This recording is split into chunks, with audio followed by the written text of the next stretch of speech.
Hello friends, welcome to my channel. Pallavi కుట్రని బయట పెట్టి ఫైనాన్షియర్కి డబ్బు ఇచ్చిన రాజేంద్ర, పల్లవి చెంప పగలగొట్టి ఇంట్లో నుండి గెంటేసిన కమల్. అసలు ఏం జరగబోతుంది తెలుసుకోవాలి అంటే ఈ వీడియోని చివరి వరకు చూడండి. ఈ వీడియో చాలా ఇంట్రెస్టింగ్గా ఉండబోతుంది. ఎక్కడ స్కిప్ చేయకుండా చూసేయండి. ఇక వీడియోలోకి వెళ్ళినట్లయితే అవని తన ఫ్రెండ్ దగ్గర 50 లక్షలు తీసుకొచ్చి అక్షయ్ చేతికి ఇస్తుంది. అది చూసి అక్షయ్, కమల్, పార్వతీలు చాలా సంతోషపడుతూ ఉంటారు. పల్లవి మాత్రం అవని డబ్బు తీసుకొచ్చినందుకు ఒక్కసారిగా షాక్ అయిపోతుంది. ఇదేంటి, ఈ అవనికి ఇంత డబ్బిచ్చే ఫ్రెండ్ ఉందా అని షాక్ అయిపోయి చూస్తూ ఉంటుంది. ఇక అప్పుడే అక్షయ్, నిజంగా నీ ఫ్రెండు మన పాలిట దేవత అవని, డబ్బు ఎక్కడా సర్దుబాటు కాక ఏం చెయ్యాలో నేను చాలా సఫర్ అయ్యాను.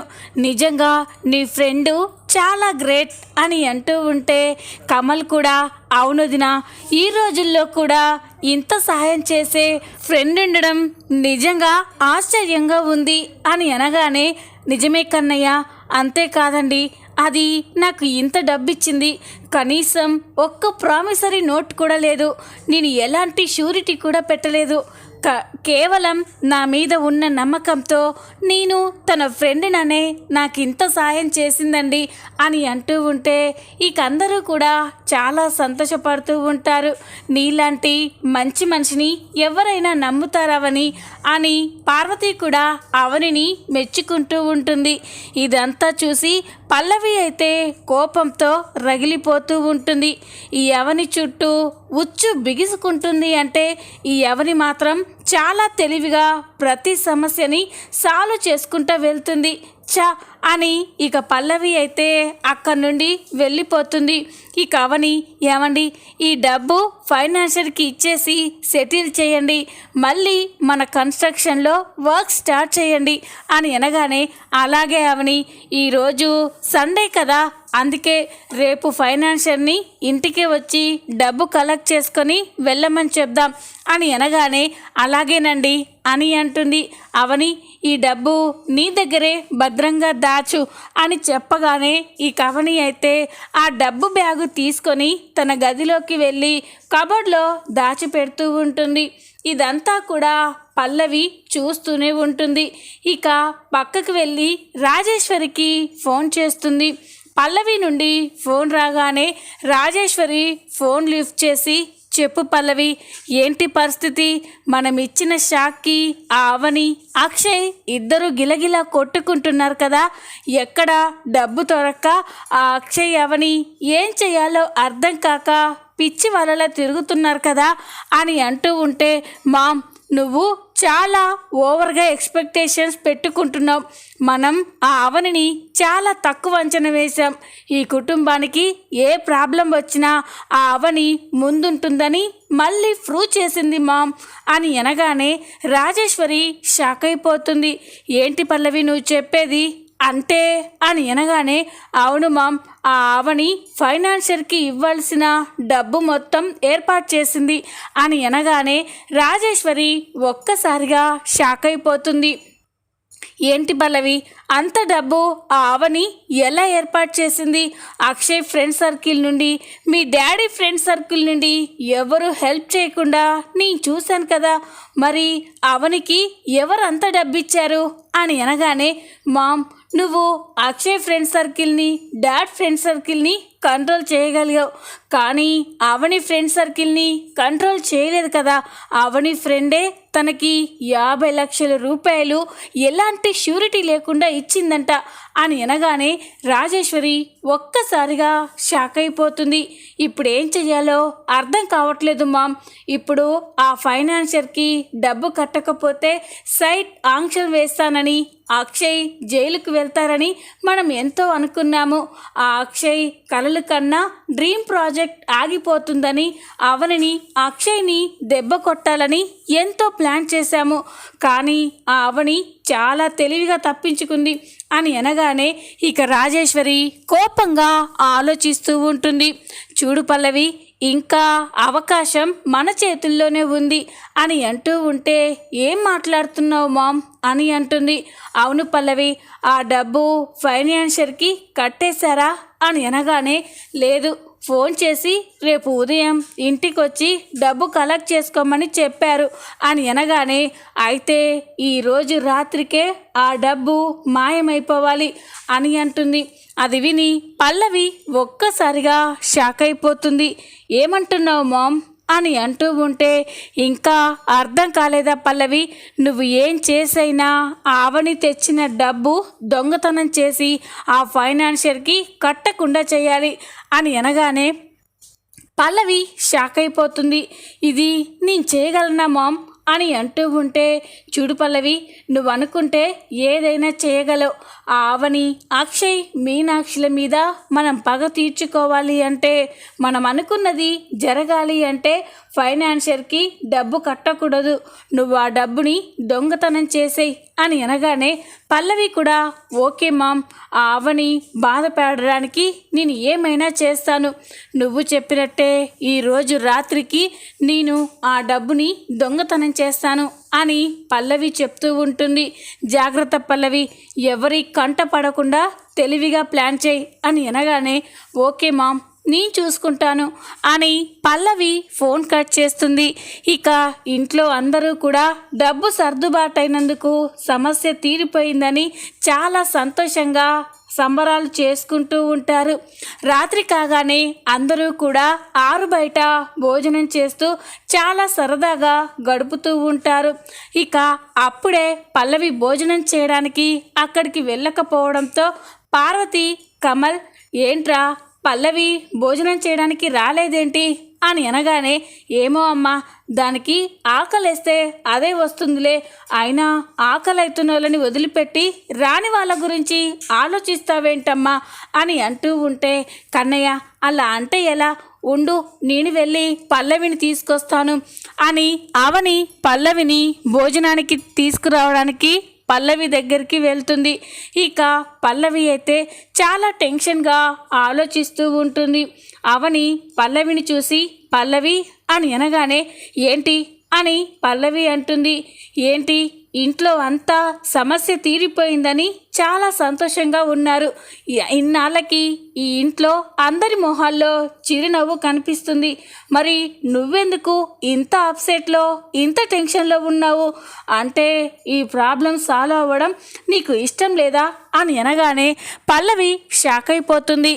అలా ఎందుకు అనుకుంటాను అని అనగానే, మరి భోజనం చేయడానికి రాలేదేంటి అని అవని అడుగుతుంది.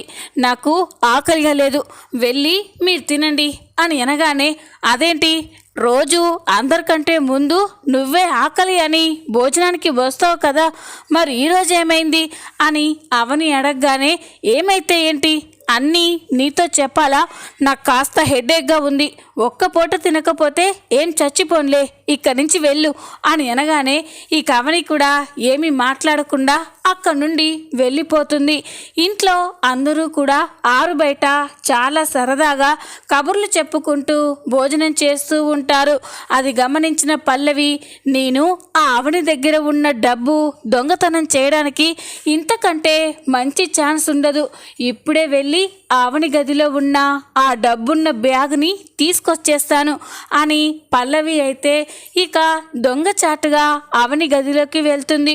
అవని గదిలో కబోర్డ్లో ఉన్న బ్యాగ్ తీసుకొని ఇక ఎవ్వరూ చూడకుండా దొంగచాటుగా బయటికి వస్తూ ఉంటే ఎదురుగా వీల్ చైర్లో రాజేంద్ర కూర్చొని ఉంటాడు.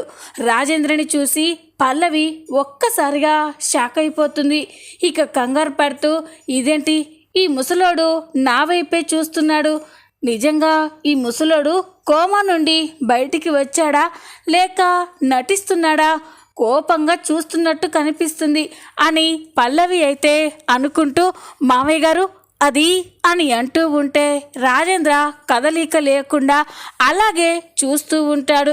అమ్మయ్య, ఈ ముసలోడు ఇంకా కోమాలోనే ఉన్నాడు, నేను ఏం చేసినా కూడా ఈ ముసలోడికి తెలీదు, ఇక నేను హ్యాపీగా ఈ డబ్బున్న బ్యాగ్ని తీసుకెళ్ళొచ్చు, ఇది మా రూమ్లో పెడితే నా మొగుడు ఊరుకుంటాడా?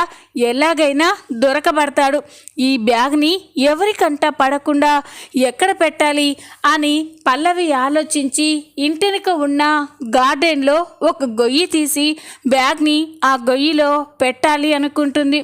ఇక పల్లవి అయితే అందరూ భోజనం చేసేలోపే గార్డెన్లోకి వెళ్ళి ఒక పెద్ద గొయ్యి తీసి ఆ గొయ్యిలో ఆ డబ్బున్న బ్యాగుని పూడ్చేసి ఇక తిరిగి వస్తూ ఉంటే మళ్ళీ రాజేంద్ర చూస్తూ ఉంటాడు. అది చూసి పల్లవి షాక్ అయిపోతుంది. ఇదేంటి, ఇందాక ఈ ముసలోడు అక్కడున్నారు కదా, మళ్ళీ ఇక్కడికి ఎందుకు వచ్చారు? నేను డబ్బు దొంగతనం చేస్తుంటే చూశాడు, మరి డబ్బు పూడ్చి పెడుతుంటే కూడా చూశాడు.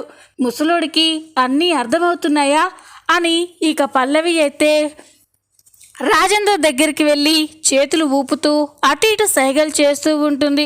రాజేంద్రలో ఎలాంటి చలనం లేకపోతే నేనే అనవసరంగా భయపడ్డాను. ఈ ముసలోడు ఇంకా కోమాలోనే ఉన్నాడు. నేను ఆ డబ్బుని దొంగతనం చేశాను. రేపు ఫైనాన్షియర్ వచ్చి డబ్బు అడిగి ఇక ఇంట్లో వాళ్ళని చెడామడా తిట్టేసి అక్షయ్ని అరెస్ట్ చేయించి సైట్ని ఆంక్షన్ వేస్తాడు. మాకు కావాల్సింది కూడా అదే కదా అని ఇక పల్లవి అయితే చాలా సంతోషపడుతూ ఉంటుంది. ఇక ఇంతలోనే ఉదయం అవుతుంది.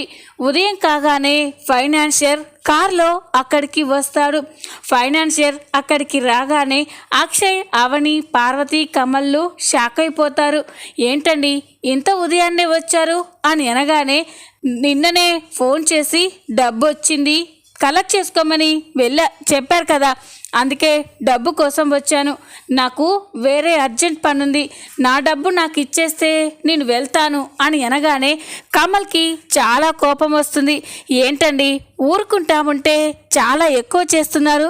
మీ దగ్గర డబ్బు తీసుకున్నాం, ఈరోజు మీ డబ్బు మీకు కట్టేయాలనే మా అన్నయ్య మేము అనుకున్నాము, కానీ ఇంత ఉదయాన్నే డబ్బు కోసం రావడం ఏంటి అని కమల్ అంటూ ఉంటే, చూడండి నా డబ్బు కోసం నాకు టైం అంటూ ఏమీ ఉండదు. నా పని అయ్యిందే లెక్క. ముందు నా డబ్బు నాకు ఇచ్చేస్తే నేను వెళ్తాను, అవతల నాకు చాలా పనులున్నాయి అని నిలదీస్తూ ఉంటాడు.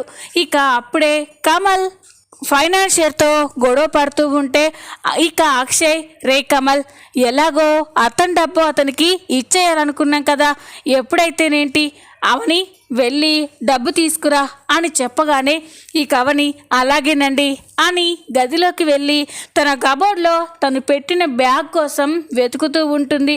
బ్యాగ్ ఎక్కడా కనిపించకపోయేసరికి అవని అయితే ఒక్కసారిగా షాక్ అయిపోతుంది. చాలా టెన్షన్గా రూమ్ అంతా కూడా వెతుకుతూ ఉంటుంది. కానీ ఎక్కడ డబ్బు బ్యాగ్ కనిపించకపోయేసరికి అవని చాలా కంగారు పడుతూ ఏమండి అని పిలుస్తూ ఉంటుంది. అక్షయ్, కమల్, పార్వతీలు పరిగెత్తుకుంటూ అక్కడికి వస్తారు.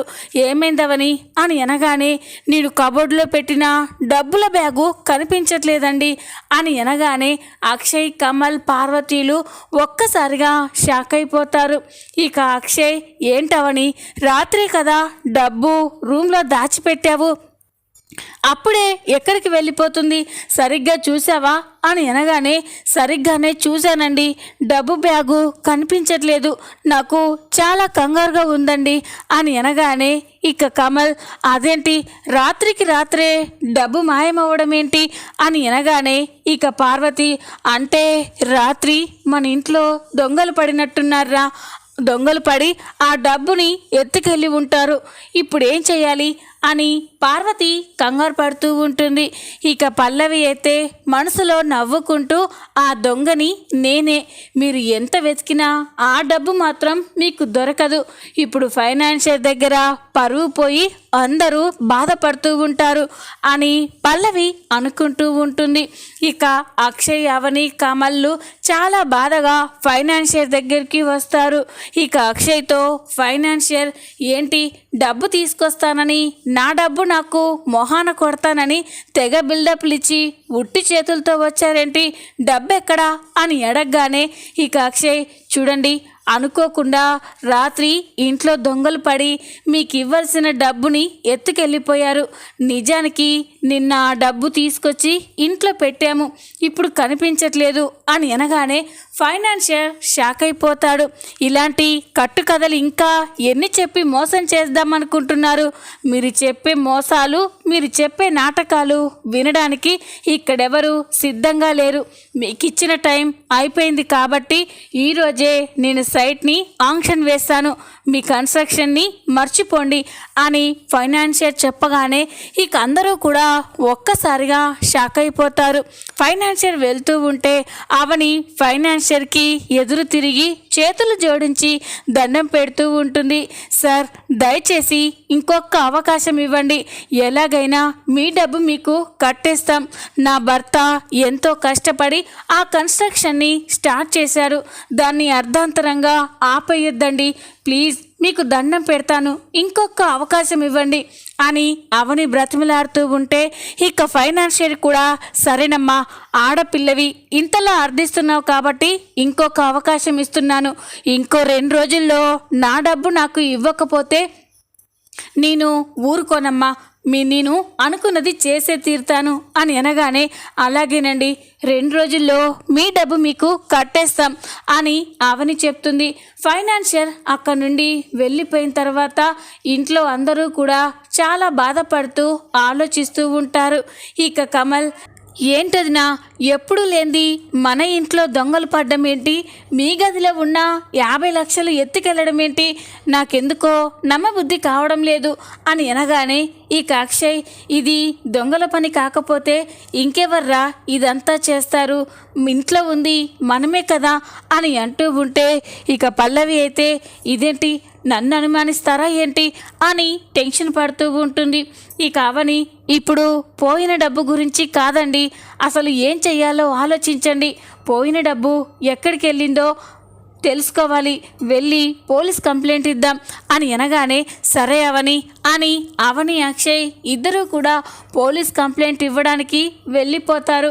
ఇక కమల్ కూడా బయటికి వెళ్తారు. పార్వతి ఇక వచ్చిన సమస్యని పరిష్కరించమని దేవుణ్ణి వేడుకోవడం కోసం గుడికి వెళ్తుంది. చక్రధర్, మీనాక్షి ఇద్దరూ కూడా మీనాక్షికి చెకప్ చేయించడం కోసం హాస్పిటల్కి వెళ్తారు. ఇక్కడ జరిగిన ఈ సీన్ని మొత్తం తన తల్లితో చెప్పడం కోసం పల్లవి అయితే చాలా సంతోషంగా రాజేశ్వరి దగ్గరికి వెళ్తుంది. ఇంట్లో రాజేంద్ర ఒక్కడే ఉంటాడు. రాజేంద్రకి ఇంట్లో జరిగే పరిస్థితులన్నీ కూడా గుర్తుకు వస్తూ ఉంటాయి. ఆరాధ్య అక్కడికి వచ్చి రాజేంద్రతో అన్ని విషయాలు చెప్తూ చాలా బాధపడుతూ ఉంటుంది. తాతయ్య, ఇప్పుడు ఇంట్లో పరిస్థితులు అస్సలు బాగోలేవు తాతయ్య, అమ్మ నాన్న ఇద్దరూ కూడా చాలా బాధపడుతూ ఉన్నారు, ఇంట్లో ఏం మనశ్శాంతి లేదు తాతయ్య, నువ్వు మామూలుగా ఉండుంటే ఎంత కష్టం వచ్చినా మా నాన్నకి ఏ ప్రాబ్లం రాకుండా నువ్వే చూసుకునేవాడివి, ఇప్పుడు మా నాన్న, అమ్మ, కమల్ బాబాయ్ అందరూ కూడా చాలా బాధపడుతున్నారు. ఆ ఫైనాన్షియర్ ఇంటికి వచ్చి వెళ్ళినప్పటి నుండి ఎవ్వరూ కూడా సరిగ్గా తినడం లేదు, ఇదంతా ఎందుకు జరుగుతుందో అర్థం కావట్లేదు తాతయ్య, నువ్వు మామూలుగా ఉండుంటే ఈ సమస్య వచ్చేదే కాదు అని ఆరాధ్య అయితే ఏడుస్తూ ఉంటుంది. ఆరాధ్య ఏడుస్తూ ఉంటే ఇక ఆ కన్నీళ్ళు రాజేంద్ర చెయ్యి పైన పడతాయి. ఇక ఒక్కసారిగా రాజేంద్రలో చలనం మొదలవుతుంది.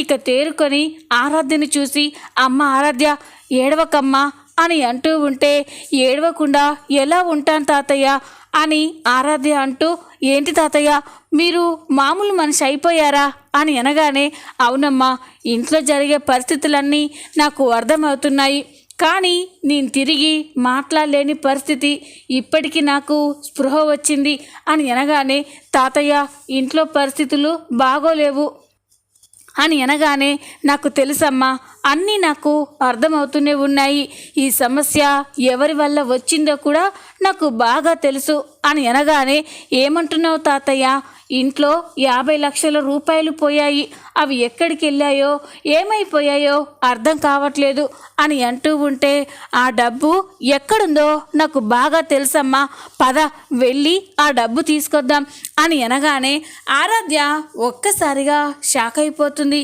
ఏంటి తాతయ్య, ఆ 50 లక్షలు ఎక్కడున్నాయో నీకు తెలుసా అని అనగానే, అవునమ్మా తెలుసు, పద అని ఇక రాజేంద్ర ఆరాధ్యని తీసుకొని గార్డెన్లో పల్లవి పూడ్చిపెట్టిన దగ్గరికే తీసుకెళ్తాడు. ఏంటి తాతయ్య ఇక్కడికి తీసుకొచ్చావేంటి అని అనగానే, ఆ 50 లక్షలు ఇక్కడే ఉన్నాయమ్మా అని అంటాడు. అది విని ఆరాధ్య ఒక్కసారిగా షాక్ అయిపోతుంది. ఏంటి తాతయ్య నువ్వు చెప్పేది అని అనగానే, అవునమ్మా అని ఇక పూడ్చిపెట్టిన కాడ తవ్వి అందులో ఉన్న డబ్బుల బ్యాగుని బయటికి తీస్తాడు. అది చూసి ఆరాధ్య అయితే చాలా సంతోషపడుతుంది. తాతయ్య అమ్మ తీసుకొచ్చిన డబ్బుల బ్యాగు ఇదే తాతయ్య, ఇందులోనే 50 లక్షలు ఉంటాయి అని అనగానే ఇక రాజేంద్ర ఆ బ్యాగు ఓపెన్ చేసి చూస్తాడు. అందులో డబ్బు కట్టలు ఉండడం చూసి చాలా సంతోషపడుతూ ఉంటారు. తాతయ్య ఆ ఫైనాన్షియర్ మన సైట్ని సీజ్ చేస్తానని చెప్తున్నారు, మీరు వెళ్ళి డబ్బు కట్టేయండి తాతయ్య అని అనగానే, అలాగేనమ్మా నేను ఇప్పుడే వెళ్ళి ఆ ఫైనాన్షియర్కి డబ్బు కట్టేసి వస్తాను అని రాజేంద్ర అయితే ఆ డబ్బు బ్యాగు తీసుకొని నేరుగా ఫైనాన్షియర్ దగ్గరికే వెళ్తాడు. ఇక రాజేంద్ర అక్కడికి రావడం చూసి ఫైనాన్షియర్ ఒక్కసారిగా షాక్ అయిపోతారు. రాజేంద్ర గారు మీరా అని అనగానే, నేను బాగున్నప్పుడు నాకు మర్యాద ఇచ్చి నేను బాలేనప్పుడు నా పిల్లల్ని ఇంత అవమానించి వాళ్ళని ఇంతలా సఫర్ అయ్యేలా చేస్తావా? ఈ డబ్బు కోసమే కదా నా కొడుకు కోడలు నా కుటుంబాన్ని ఇంతలా బాధ పెట్టావు, ఇదిగో నీ డబ్బు తీసుకో అని ఇక రాజేంద్ర 50 లక్షలు ఫైనాన్షియర్కి ఇచ్చేస్తాడు. ఇక ఫైనాన్షియర్, సారీ రాజేంద్ర గారు, రాజేశ్వరి గారు ఫోర్స్ చేయడం వల్లే నేను ఇదంతా చేశాను, అంతేకాని అక్షయ్ మీద మీ కుటుంబం మీద నాకు ఎలాంటి కోపం లేదు అని ఫైనాన్షియర్ చెప్పగానే ఇక రాజేంద్ర అయితే కోపంగా అక్కడ నుండి వస్తూ ఉంటాడు. చూద్దాం రాబోయే ఎపిసోడ్లో ఏం జరగబోతుందో.